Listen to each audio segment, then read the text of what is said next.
आज आप फिर मिठाई खाने वाले हो, ठीक है। मतलब पिछले 10-15 दिन से मिठाई खाने लग रहे हो आप कभी ना कभी। तो आज हमारे बीच में हमारे स्टूडेंट जिनका सिलेक्शन के भी इसमें दिल्ली पीआरटी में सिलेक्शन हुआ था, इनका डीएसएसबी में सिलेक्शन तो इनका 1 साल पहले हुआ था, लेकिन ये थोड़ा कोरोना की वजह से हमारा सेंटर भी बंद था तो ये आ नहीं पाए थे। तो आज ये आप लोगों को मिठाई खिलाने आए हैं, तो मैं आज इनको इसके लिए बहुत बहुत शुभकामनाएं देता हूं। इनका सिलेक्शन हुआ तो इनके लिए ज़ोरदार क्लैपिंग हो जाए। सर सामने से आप खींचना है तो बाद में खींच।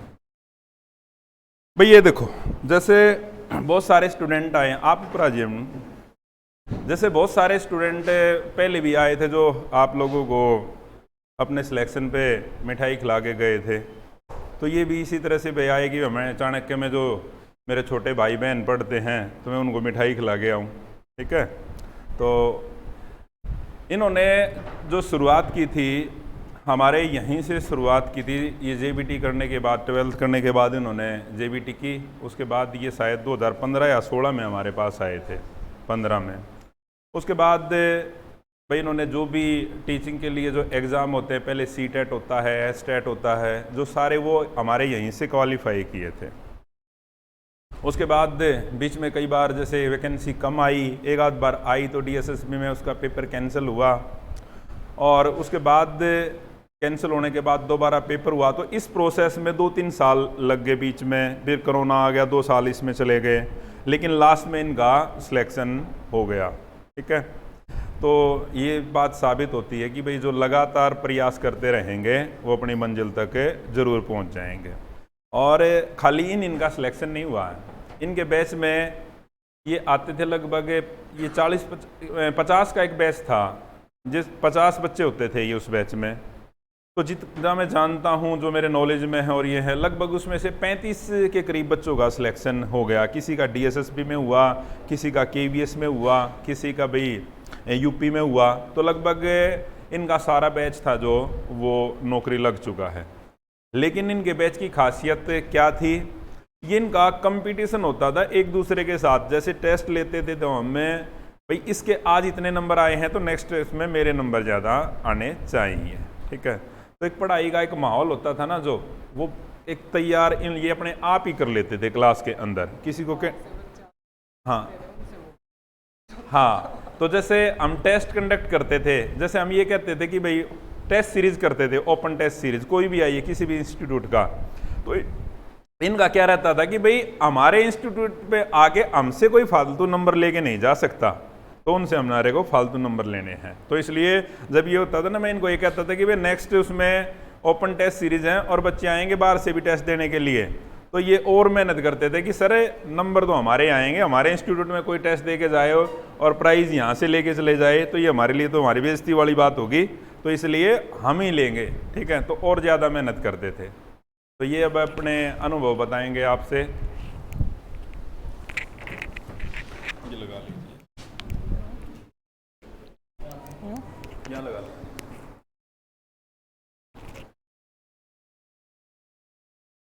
हेलो एवरीवन, कैसे हो? कैसी तैयारी चल रही है आप लोगों की? आप बहुत सही जगह बैठे हो, क्योंकि जब मैंने शुरुआत की थी तो मैंने अपनी जेबीटी करने के बाद सबसे पहले मैं यहीं आई थी, चाणक्य कोचिंग इंस्टीट्यूट में। सर के साथ और सर की टीम के साथ मैंने मेहनत की थी। जितनी मैं मेहनत करती थी, हम सब थे बैच में, लेकिन सर हमसे डबल मेहनत करते थे हमारे सिलेक्शन के लिए। आप जितनी करोगे ना, उससे डबल मिलेगा आपको। कहीं पे भी ऐसे नहीं होता कि हाँ हमारे पीछे भागे हुए हैं टीचर की ये करो ये करो ये करो, किसी भी सेंटर पे नहीं मिलेगा। सिर्फ यहाँ पे होता है कि हम कुछ पढ़ना चाह रहे हैं तो वो हमें डबल देते हैं कि हाँ ऐसे करो।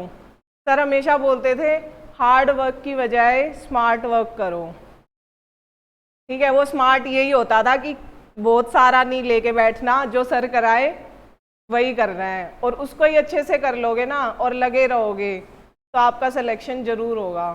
अगर टीचिंग के लिए अगर आप किसी को बताओ ना, तो मेरे को लगता है सोनीपत में चाणक्य इंस्टीट्यूट से बेस्ट कोई भी नहीं है। क्योंकि मैंने कभी भी, अभी भी मेरे से सब पूछते हैं कि प्रिपरेशन कैसे की, कौन सी बुक्स ली, मैंने कभी बुक्स ली ही नहीं। जो यहाँ से नोट्स मिलते थे ना मुझे, और सर जो कराते थे, बाकी टीचर्स भी कराते थे, वही मेरे पास नोटबुक होती थी, वही नोट्स होते थे। और घर पे आप सबको तो पता ही है, शादी के बाद ज़्यादा टाइम नहीं लगता, तो वही होता था कि घर पे जाके बस वही रिवाइज करना है। अगर उसको भी आप अच्छे से कर लोगे ना तो आपका पेपर रहेगा ही नहीं। अप्स एंड डाउन्स आते हैं सबके, ये नहीं है कि एक बार में सिलेक्शन हो जाए, तो ये थोड़ी है कि हाँ आगे होगा ही नहीं। तो अगर ऐसे भी होता है ना तो आपको रुकना नहीं है और मेहनत करो तो ज़रूर सिलेक्शन हो जाएगा।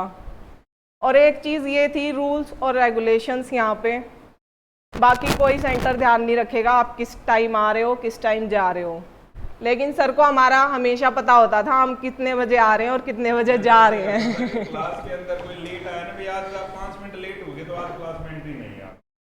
तो सर को सबका पता होता था, और एक बात बोलते थे, जो सबसे बाद में आएगा और सबसे पहले जाएगा ना उसका सिलेक्शन नहीं होगा।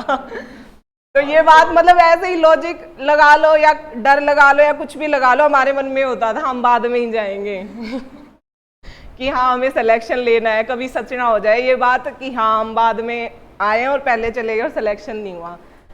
कुछ भी मतलब जो भी यहाँ पे खड़े होके कराते हैं ना, कई चीज़ें हमें ऐसे लगती हैं कि नहीं ये तो काम की है नहीं, कुछ बातें करने लग जाते हैं बीच में, लेकिन ऐसा नहीं होता। मेरी कॉपी में ना ऐसे ऊपर नीचे ना कुछ कुछ लिखा होता था, मैं किसी को नोट्स देती हूँ ना अपने, वो कहते हैं ये ऐसे ही क्यों भाड़ रखा है तूने, लेकिन वो इन सब की बातें होती थी और कुछ उसमें क्वेश्चंस भी होते थे, और आप यकीन नहीं मानोगे उन क्वेश्चंस में से ही ज़्यादा क्वेश्चंस आ जाते थे जो नॉर्मली डिस्कस होते थे। एक टेस्ट सीरीज इतनी फ़ायदे की होती है, जितने टेस्ट दोगे ना सबसे बेस्ट है। और सर हमारा मतलब कि सिलेबस करा दिया, 1 महीने में हो गया, 2 महीने में कवर हो गया, 1 महीने बाद ही हमारे टेस्ट शुरू कर देते थे। सर खुद हाथ से भी टेस्ट लिखते थे कि हाँ अलग देना है, ये नहीं कि बुक्स में से वो तो बच्चे पढ़ाएंगे कि हाँ कर लेंगे, ऐसे खुद पेपर बनाते थे हमारे लिए, इतनी मेहनत करते थे। और यहाँ पे जो टेस्ट सीरीज होती थी ना बाकी कहीं भी नहीं मिलेगी, क्योंकि वो हैंडमेड होती थी सर की, और वो सबसे यूज़फुल थी हमारे लिए कि हाँ हमारा जो बैच था ना लगभग सारे बच्चे उसमें से, जैसे सर ने बताया DSSB में, MCD में, KVS में सबका लगभग सबका सिलेक्शन हो चुका है। ऐसे ही लगातार मेहनत करते रहो, आप लोगों का भी हो जाएगा। और सर पे ट्रस्ट करो, जितनी आप मेहनत करोगे ना उससे डबल करेंगे सर, और आपका सिलेक्शन जरूर होगा। Thank you.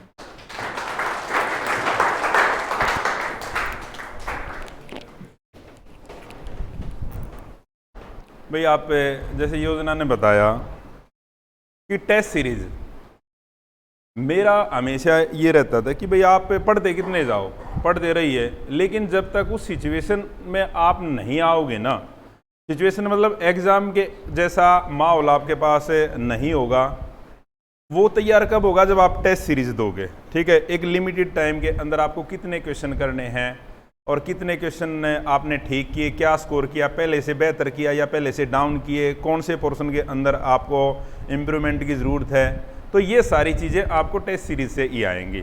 अभी मैं जैसे नीचे मैं कुछ स्पाई करने लग रहा था तो इतना ढेर लगा हुआ था, तो वहाँ पे मैं जो इनके बैच के ही जो पेपर बनाता था ना मैं, तो मैंने वो देखे, कई तो इनके टेस्ट भी देखे मैंने, नाम लिखा हुआ योजना इतना स्कोर, ठीक है, तो वो देख ही रहा था मैं।